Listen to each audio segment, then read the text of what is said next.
ia ai whaafitaia i le alofa o le tua ia ua mawhai ai ona tātou toe whailoa ia mau whangapoto ia i lunga o le tātou Porokalame whai ona tau sila mai va iatu ia mea fo i sa tutupu o lo tutupu ia ma mea fo i ole a tutupu ia ma mea fo i tau te momo o tutupu ai e le tai ona tutupu ia wa mangi mea whapenga o le soifuanga ia whaatalofa mo ua folo fatu ma lo le soifua maua ma le langi e mama i le nei vaenga o le fiafi ia te refresher e lau telefoni ma tūlanga fo o lau device ia te lona ua seki atu tātou e le ani tātou talatele ua misi ia te lo fo ia le taimi o lau wa mata tātou Porokalame ia langana e le iseki fo ia aor kama producer ia na ua seki atu tātou nei taimi ia aor whamalo le na ia o le whaatalofa foi mori atu mo o to uma le nei foi vaenga o le afiafi aso suma le tolu aso tofi le nei ia o le masina o au kuso masina lona valu ka fiolai e sa fiku iulai so le nei au kuso le masina no valu ka kuso e ma tautia le tūlanga o le vave o le taimi ma le aso ma le tausanga e meise foi o le anu o le masina la to ia ua uma le me foi lele o le whaakari se ia afea whaatari le a lava le tausanga ia ma vai nei ua mai ia se kirisi masi ia e whainga i o lesi whainga kirisi masi e pi o le whaatari o le fio mai o Yesu ia au nei taimi nga o wha ma vai angi koe kaupule me or kausanga fau e le mianga vala ai koe whei loa i fo ia ai ona o swinga tele vave ua iai ia le tātou soifuanga ma le tausanga ai ui i lea e le mawhai ona tu o titi ai le alofa ma le whamaoni o lo tātou ma teisili i le langi ia pa i o Samoa o le atu nuu e esele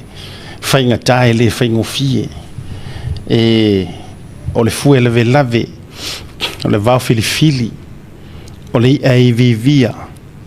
o le pae le sopo ia oka ngi whaalanginga e ave ia Samoa ai au tātou au mai ai lalo le sātauro Yesu Keriso ona whaingofie lea ona tātou whaatalofa mo tātou talanoa ia mo tātou whaasoa ona o lona mātangofie ma lona lelei ia o le alafo ila lea o le anu wai whaatini o tūsala ia pa ia masā ma whainga o lo tātou atunuu mai fitiuta se pa ia whale alupo ia pe mai le motu sa se pa ia le motu tele mai manua se pa ia sala fai po puleono pa ia lava mai le vavau e o il fa vavau e mo watu ia au nga tupulanga o mai sia nga kupulanga o atu ia ai tala lava pe ai au nga tupulanga o le lofa ma le anga le o le tua e le mafai foi ia ona suia per ese mai tatou ia o lona alofa e whaavavau e le mawhai ona liliu ia o le whaatalofa la le na au te au watu i le ala maua lalo e whaonga ai le suafa o Yesu ta lofa lava mo o ele te mai mo mai ia i le nei taimi foi i le tātou Porokalame waka unwha sa la producer piwa kau ke keke kama i lima o le producer foi lele io o ringa mai e yere mera i ka le producer po langa keinge i walanga ia tu langa fa pena a le fia mai a pila wa fesasi sa sia i mali mo le producer ia ele le ya le o langa o malo na ona tama i lima nai mo miel tau fa sa o le ia mi ia ile lofa ma le fa maoni o lo tanto ma te siri o ko ke fika fo o ko o producer la se ki ka maro peri okay ia ma lor so fo ma ma lange ma ma yo le yaso ia o na tofia le tua da lo fai ma lo yo to faiva ile fai ngofie le laungaina o le upu le tua awa e ile kai mio ngi le nei vai taimi ma so fuanga e si fai fe au tu lowa e si fa fe ngainga e pei ua tau mumusu e faa e launga sao le afionga le atua ina ne teva sesi e sa lo kala ta ko fe me ngai fe ulanga o e ia malo fa fe au e ia malo fa fe au e uma fa tala no atu ngor proklame ia o le ua ali tia fanua e se tasi o fa fe ngai nga e o to si la fia fo ila na launga me tu tia ile teimi le sa malanga tuai ia le tatou vaenga fa fai ia America sa mo le uru e teimi na ua malo le finga balot fa fe ngai nga la le sa fe ngai mo le finga le lotu ia le ainga fast ia male fa tatou supporters male ainga fa tu nai America sa mo po tu ila manua le ala wa inai le tatou ofisa se taimi ia ona fa tala no ala ia rungo le tatou proclaim le ala na wa manantu ai e afela fa malo mala fa talo fa ia I fa fe ngainga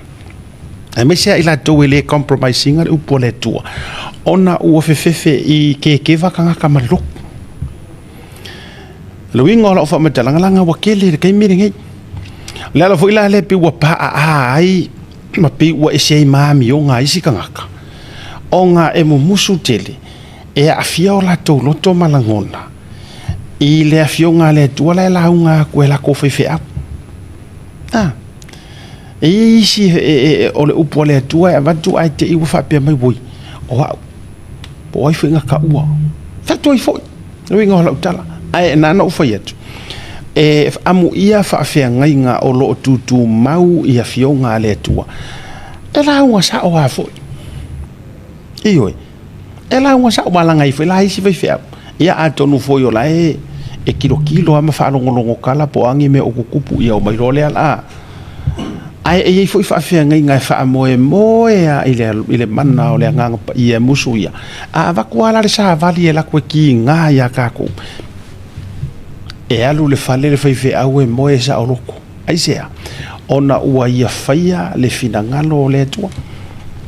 ia I vera ngai ngisi ngai fe au ka lo fa fo ngai au na le tua ua le mafai o nga fa sa o le fainga o le kalangoa ia fionga le tua ai sea le anga ua fa fe le o ese o le si ainga ko akili e se fe au fa pe ngai musu e lusi ka nga kai le au fai la fonga le au fai kaulanga ke kele le au fai sfurua ke kele e se fe au fa pe na Iyo ai o la fa malo ma la fa kai e fa kai fa pitoa ia o na le tua e le fa fie ngaka ai fa fie le sua fa le tua fa ka lo fa ko fa o fa fonga mai ke si la fia oi e o ke le lo fo er ko akele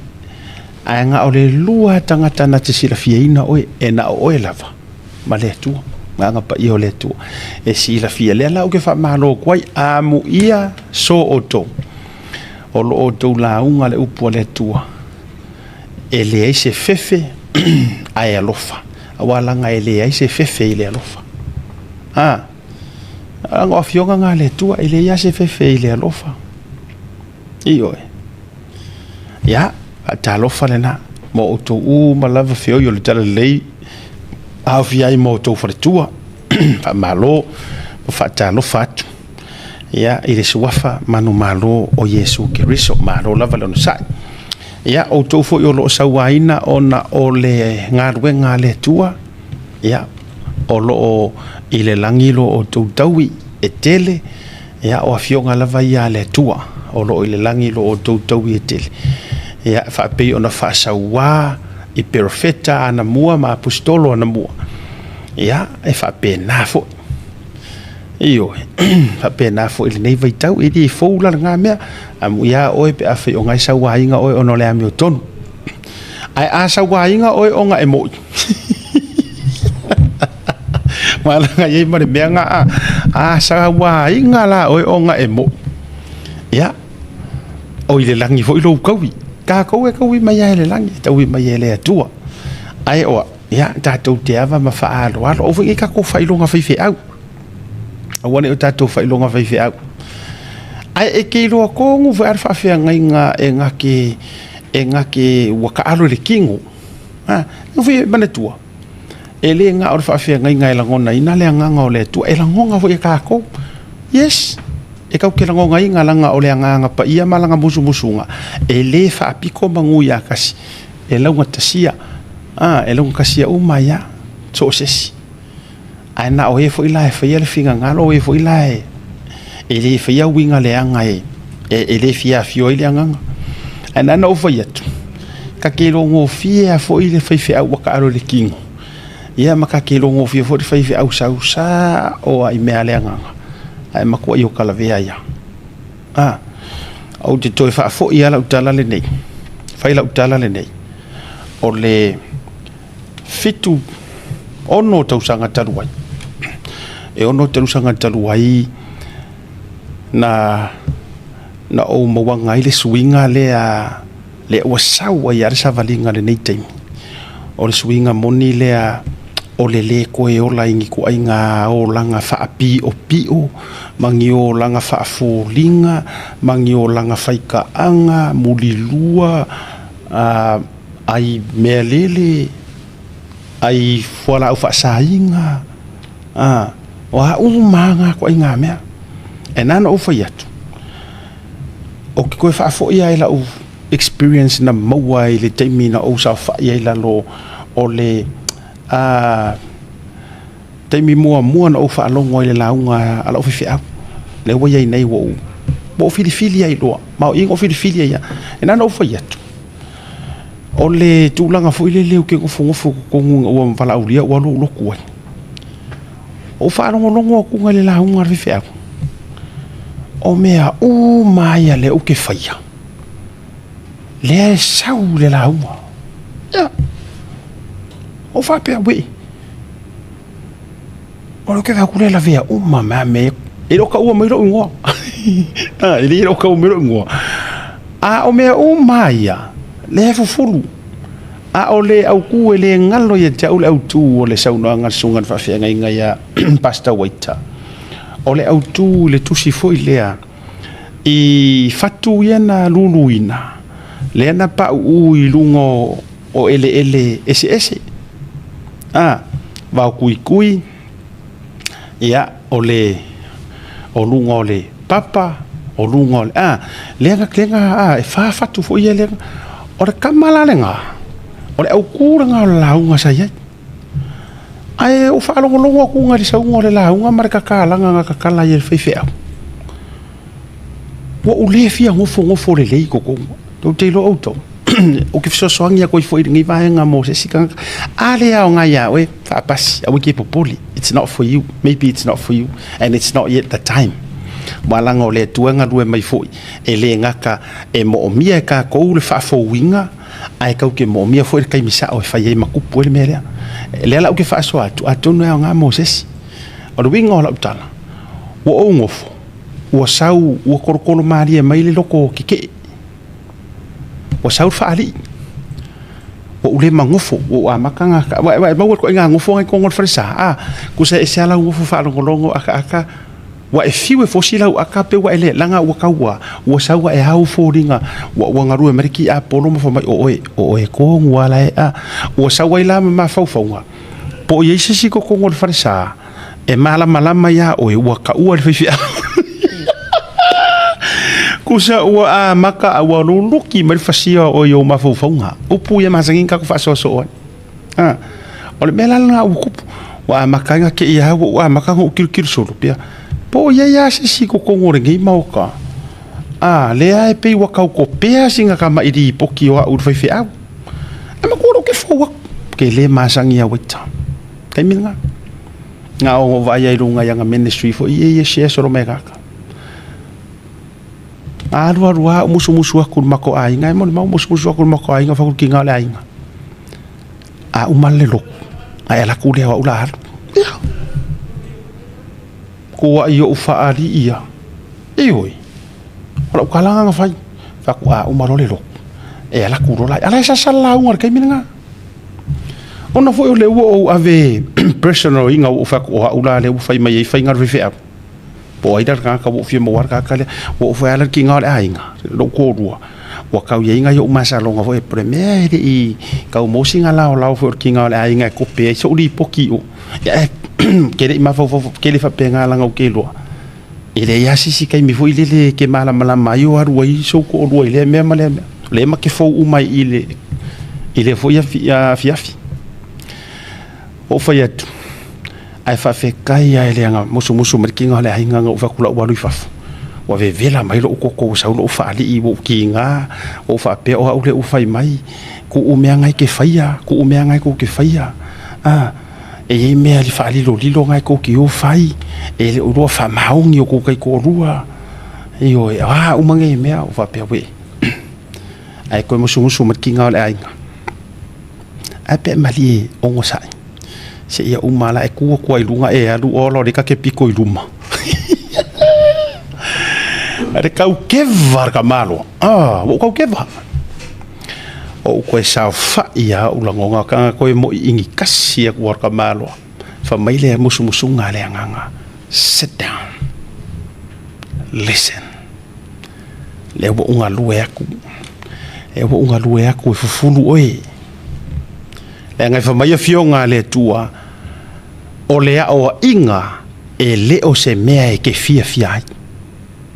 lai kong maur kuspaia eu ke ka o ke e ka ngoi sui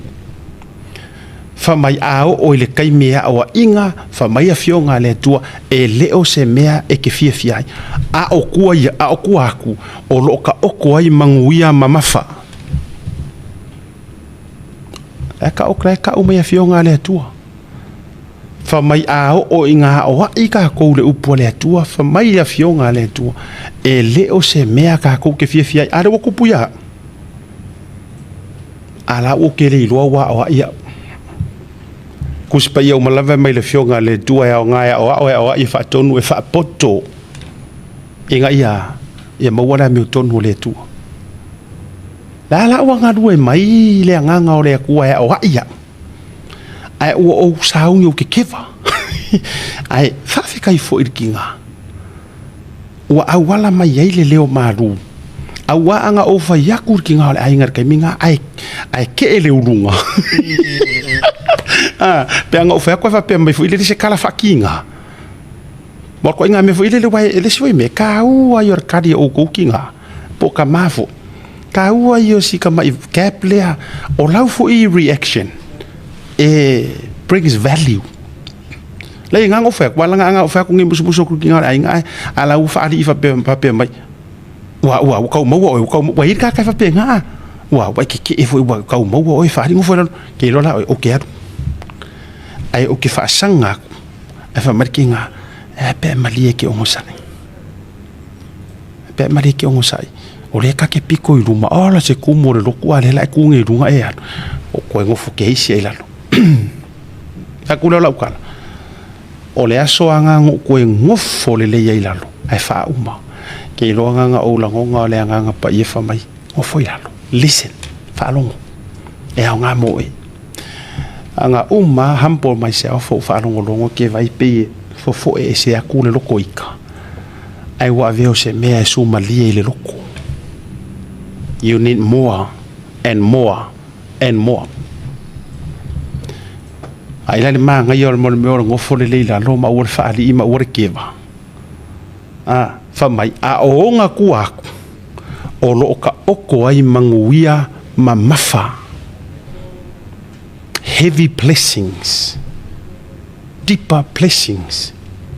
pule o le translations la o me kuspai ai fa mai o nga ku aku ngei o fa ali i markinga o se me ele fe ngofia nga ka dinga fa mai ai o sa ia o lo ta oto mai ai manuia ma mafa o le tu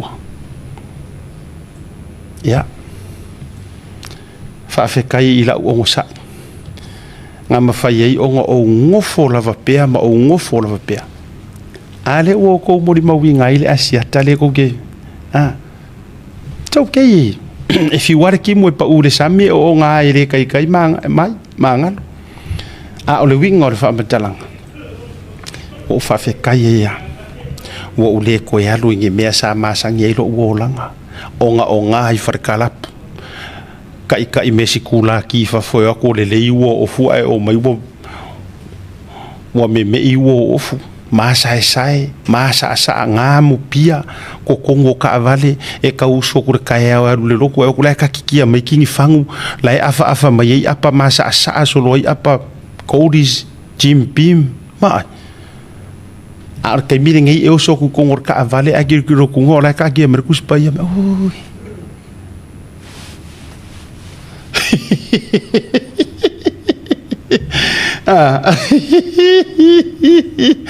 ya le na vingo lo fa matalang o le manga ia o le kuala lo fo ile va como ka ko si o ki fa ali o ki keva o ki fa lo kala o ki ola pala ai o ai oi de fionga le tua a o ai oi o fo le lalo i oi o fo le lalo mo fa pe akulo le tua ya o fi hingu lo uloto ma lo wanganga io salamo ka vika fa pe yo ngau le ai le vai kafe wa fa pe ngau lo loto ia oe fia hingu lo wanganga ia oe le tua wa fe e o ke ro ku ai io e vai e va pe na fo o le ko mo wanga le akare o sia o sandle le vo mo wanga ia le akale le o fa ya kuai la testimony le anga ke loa oka le kua le leio la testimony e nga o va ya kur fa karango anga kota por fionga le maru foi toanga mala o koi inga o filiva ai nga vai le musunga le tua tell my story tell the story la kamala le kamalo Jack Laban kama kakare lenga karo ulu vai o makara lenga fai hawa olo upalle la nga mai lai fai mai do ulu la langa fa pikor ole palle le me lofa nga mai la kama Jack ya nga wa umale lu au le mauka warriors lenga ai la ora kana e vai wo makua la kama au le wa ka mar so ngai mikir kamano le winga o whamatalanga le te whai atu the power of forgiveness ya kareng usu ea le po o le tatu whaasoa i la solua ngā māfua hai mana tō mana tua mai fo e tau tele i o le malolonga tau mana tua mai fo no whai atua ya le ataua e ka akia ya la ua mamau ia se la ua whaukuanga e ave ya whiriwa ai o tau mana tua mai fo o a ua no whai atu o ana o fai atu sei uma sei sau lele atu ma te vaso ai o ngenga o fai aku ia fai pela se rua fo kuanga fai pela se rua fo kuanga fai pela se rua fo kuanga foi lele ya ir ko inga ya filva ai fe karia o rua pe ro ko inga ya ai fa mai ya li atu ya kango oi fai la ia sau fo kuanga fai ei lo mai ele tu o ke la ngonga fo ese aka ko i meia te la ngona fo i aina expect le to tele ole ama ko yo walu war ko inga langa ko ke lo asia ka e straight shooter ka ko pokala mel te ya ele alo se mea pe ka ko lo me fa maun ina o fai mai le ato se fai pela sa o fo ko fai sa fo ko ngar ko inga ke lo I think for ko keleng fa pe isa la ama ko asu sungu lo fo asia ka no o ia foi ngo foi e fai mua la o kakalo ever since nga race ele tuar ngi pokalam e fai mua le loku fa ko amaka ka ko pokalam ele fa ka lo ngai vai la ele ka fa e vai val furi ma ke ki sa punga mai runga i karkarango le ai ka pa ku ri ka se la vea ia nga pa ia ngi pokalam e sa ngo mai la le ya to ya de fai la sa o kala fai sa kala ya fil vai ke la longa le ko ke loka ko followers fa pe isa ole a mo na lisko ingo fil vai ai i sa sanga ka ka ai nga o ulangonga ya i runga kai minga la so lua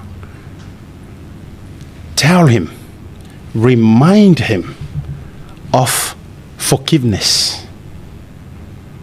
ko fa manga kur ko inga lenga yele ki mangko ki words ngo fa ku ya ku le sa o ila la ngonga nga maua nga o fa longo lenga ngo maka o mai video ko inga le sa fai mai mo ole mea nga o learninga